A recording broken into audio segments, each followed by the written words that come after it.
검경 수사권 조정안이 국회를 통과하면서 경찰은 66년 만에 검찰의 일방적인 지휘 통제에서 벗어나게 됐습니다.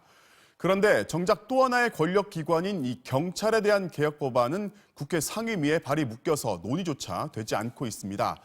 여당은 2월 국회라도 경찰 개혁 법안을 처리하겠다고 나섰는데 쉽지는 않아 보입니다.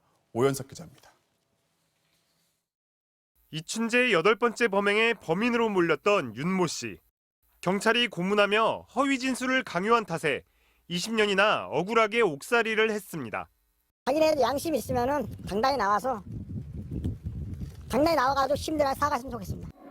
경찰 과잉 진압으로 사망까지 이른 백남기 농민 사건에서 보듯 경찰의 제 식구 봐주기 관행도 검찰 못지않습니다. 박근혜 정권 정보경찰처럼 민간인 사찰과 선거 개입 시비도 끊이지 않고 있습니다.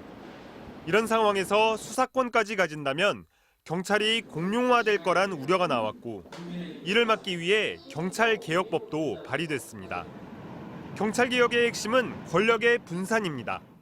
우선 국가경찰과 자치경찰을 분리해 교통과 생활안전, 지역경비는 자치경찰에 맡깁니다.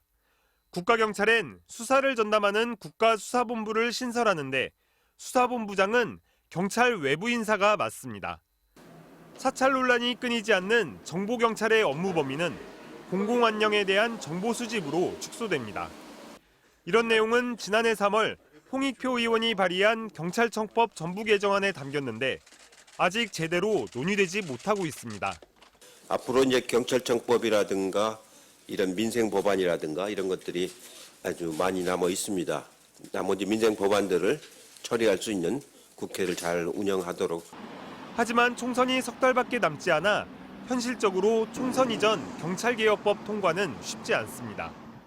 7월 이후 검경 수사권 조정안이 시행되는 만큼 최소한 그때까지는 법안을 마련해야 한다는 목소리가 커지고 있습니다. MBC 뉴스 오연석입니다.